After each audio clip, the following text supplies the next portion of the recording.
So we're getting towards the end of 2016, and I've been thinking about like making some kind of favorites of the year list, like stuff I loved in 2016. I did this at the end of 2015, and I was rewatching that video, and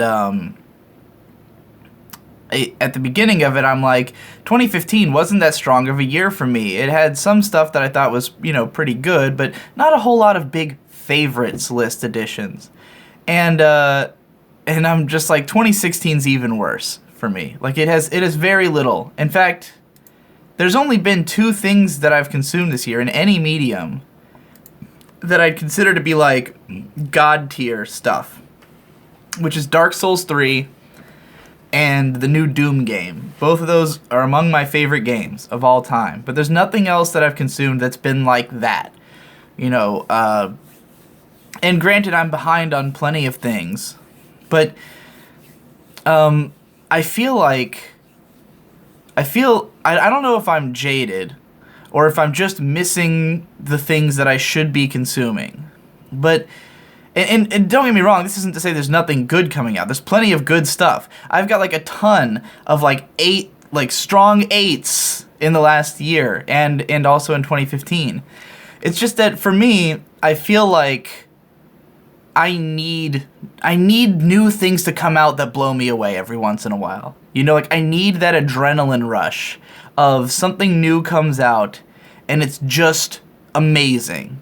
And I haven't been getting that a lot lately. And occasionally I look back and I find an old thing that is like that. Like, the most recent thing I had that experience with was reading the Sandman comics, which I've gotten about, 30 issues in or so? Something like that. And it's really great. And it's like, wow, this is a thing that is probably one of my favorite things. That's great, But there's definitely an added value in something new being that way. And I know I'm someone who talks a lot about, like, who cares about consuming stuff while it's airing, I don't like to necessarily always follow the cultural tide because, again, there's plenty of old stuff that I haven't consumed yet that is amazing and that I'd love to get to, and that can still be really gratifying.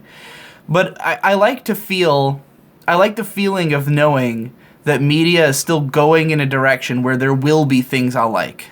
I want to know that there will continue to be things that will be my favorite thing in the future. And when, like, a year and a half goes by and, like, there's nothing, then it's really concerning for me. Doom and Dark Souls 3 were both pretty great, but those came out really early in the year, so it's been over 6 months since a new thing's come out that's been...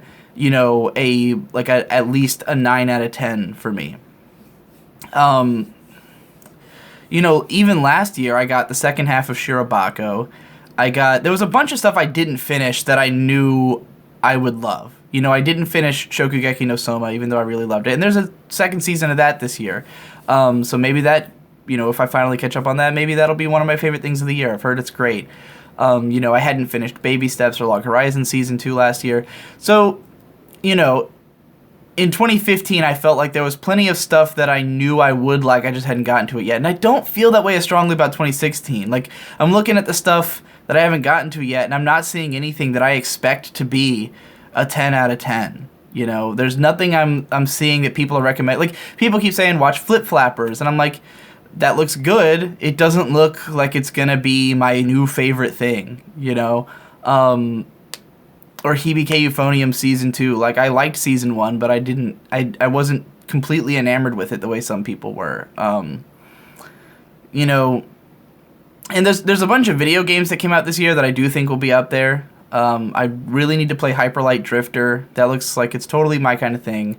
I'd love to play Owlboy. I'd love to play Valhalla, even though I don't really play... like... visual novels, but that one seems like my kind of thing, just in terms of the aesthetic and characters. And I played the demo and I liked it, like a couple years ago or last year or whenever the hell it came out. So, there's still stuff that's out this year that I think I would like. But what I wanted to make this video about more so than 2016 itself is how difficult I feel like it is to recommend me shit. And I know a lot of people probably feel this way, but I really feel like I'm impossible to recommend things because I like things for such specific reasons. Like, anything that's my favorite, there's like a really detailed reason for why, and it's hard to categorize. It's one thing to say I think Digi will like this, but it's a whole different thing to say I think this will be one of your favorites.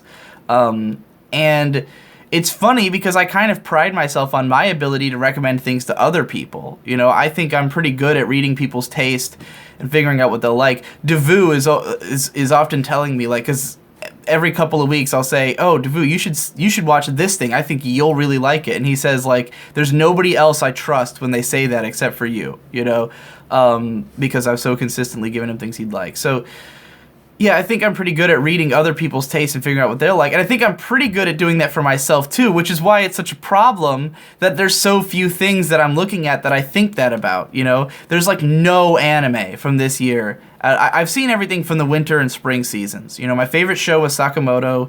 It's strong 8 to a light 9. It's not exactly a favorite anime or anything. It's really good, but it's not one of my favorite shows.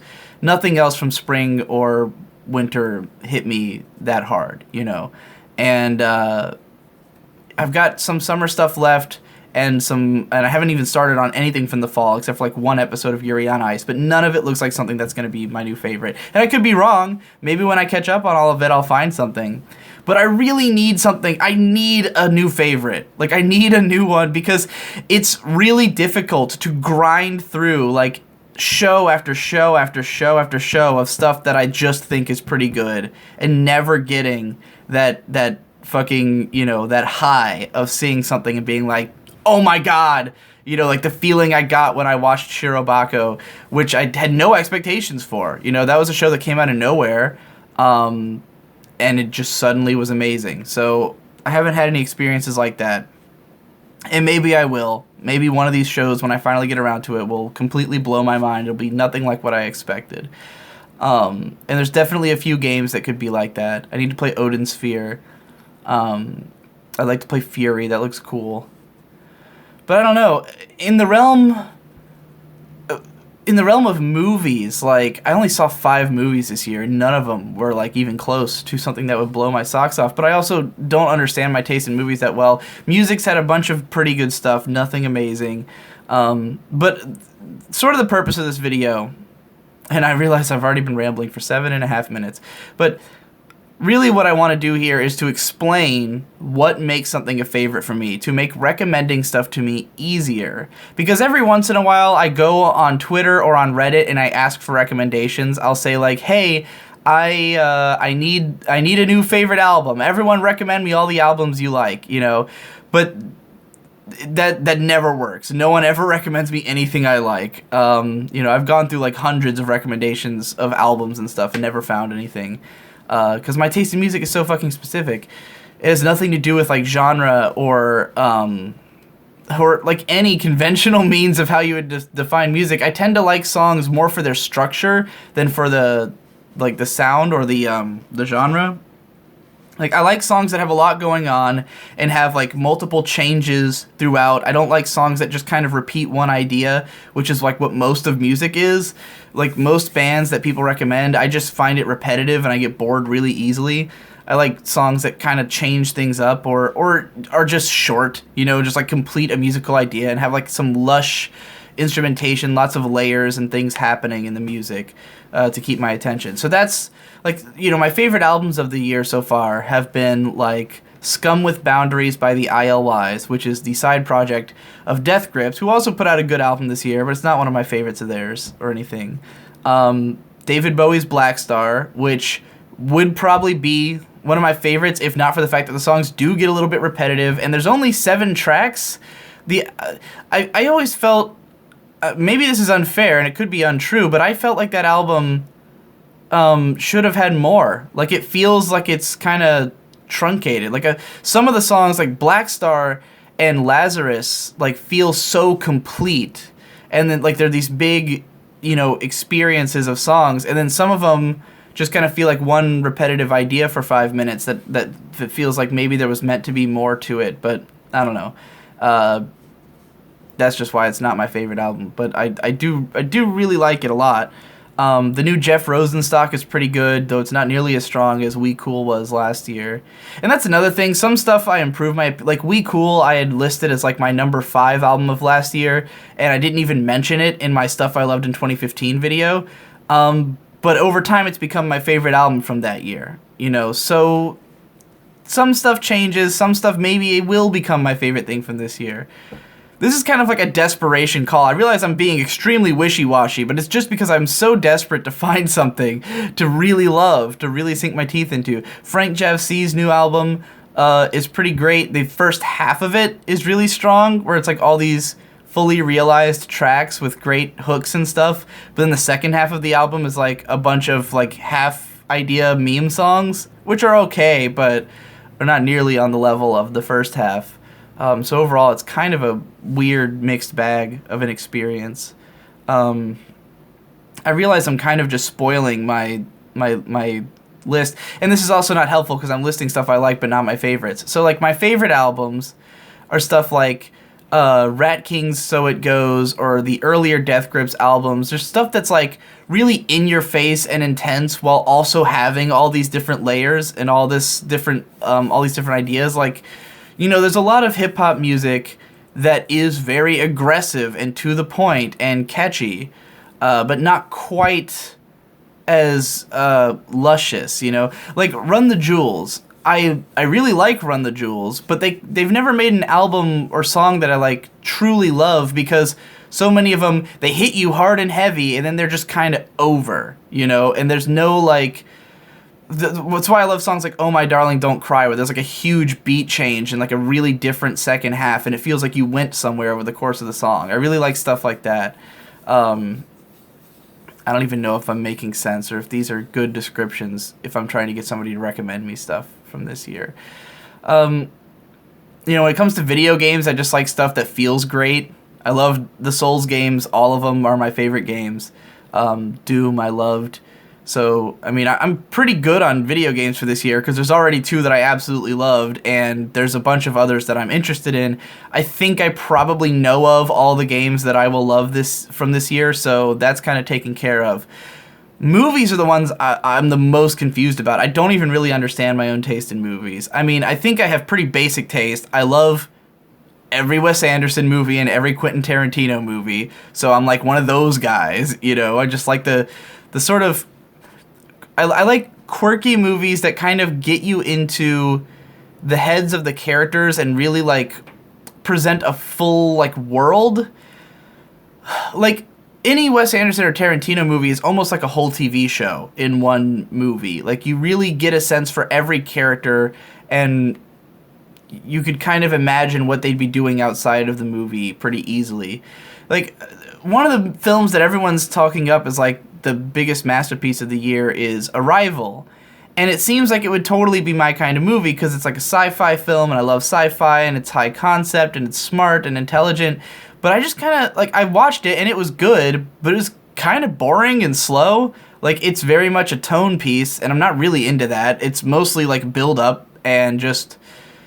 so much of the midsection of the movie is just long shots of characters getting into position and look at the thing. It's so mystifying and mysterious and I wonder what it's going to be. Not so much into that. I really loved, in terms of sci-fi, last year's The Martian, which was like, you know, this long movie that went through all these different phases and had these characters trying out all these different things, and you introduced this sort of vibrant cast of all these likable, funny characters, you know. In Arrival, the main characters were just like people, you know. They weren't particularly interesting people. They were just normal people who were thrust into a somewhat interesting situation. So I can't say I like that as much. I mean, my favorite movie of all time is Speed Racer, which is like 2.5 hours long and fully explores all of its characters and feels like this complete experience. So that's the kind of movie I like. You know, I saw stuff like Doctor Strange. It was okay. I like, the Marvel movies are all very like likable. Like I always like the characters in them, but the stories are completely uninteresting. And that's kind of how I felt about Doctor Strange. Like, I really like the character Doctor Strange and some of the other characters in the movie, and it's fun to watch to see these characters interact, but, like, the actual what's happening, I could not possibly care less. You know, the ideas of the film are totally uninteresting. And I like films that can both have good ideas and good characters and get me involved in this story, you know. What other mediums am I missing out on? I mean, the only comics I've read from this year are the Doctor Strange comic, Gwenpool. I think that's it for current year comics. And The Vision, which are all good. I like all of them. None of them are a 10 out of 10 favorite, though. I just want a 10 out of 10 favorite. It's all I want. I just want to experience something from this year as a 10 out of 10. And it's so hard for anyone to, like, you know, I want to know what it's going to be, but I can't find out unless I consume absolutely everything, and that will take too long. And I'm going to do that for anime, because that's what I do. Like, the reason I watch at least one episode of every anime every season is because no one can recommend me stuff. Like, historically, I've never gotten... Like, there's always a show that no one told me about that turns out to be my favorite, or a show that everyone told me about that I turn out to completely not enjoy, you know?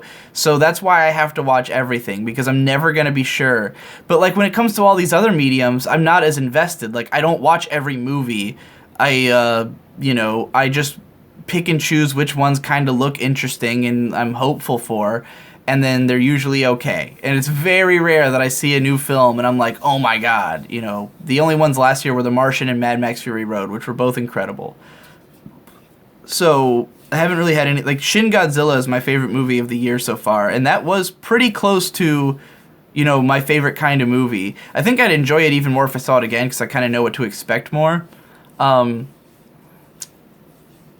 But that was pretty great. It's not my favorite Hideaki Anno thing, but it's a good one. It stands up to his catalog, but it wouldn't be one of my favorite things altogether.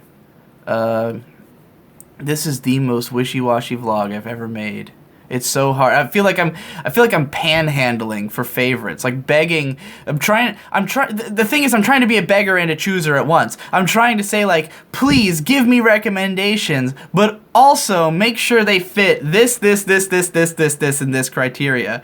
But hopefully by making this video, I can get that to work, you know? Because this whole going on Twitter and just asking for recommendations thing does not work. Because what happens is I go, everybody tell me what stuff to watch, and then I just get recommended everything that came out this year. You know, like every single thing that came out, because all of it's somebody's favorite.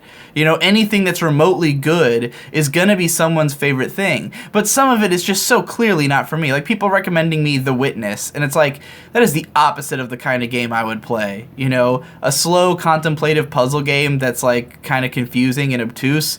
Not at all my kind of game. I like things that are direct and punchy and fun and cathartic, you know.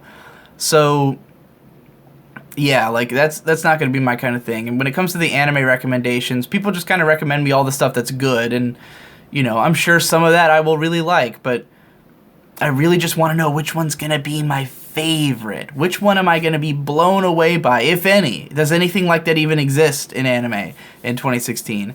It remains to be seen if that is the case.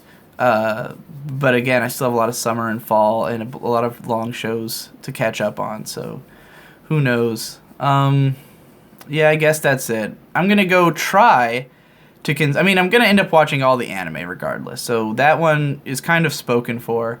Whether or not I end up finding something I'll love, I will find out. And I'll try playing all those games like Hyper Light Drifter and stuff that I'm kind of excited about, but... really hope I can find something before, like, I mean, the year's almost over, so it's not like I only have, what, 20 days till the end, not even 20 days till the end of the year, so it's not like I'm gonna find every single thing I would have loved in 2016 by the end of the year, but goddamn, if I could just find 110 before the year is out, I'll be so fucking ecstatic about it. Anyway, that's it, I guess.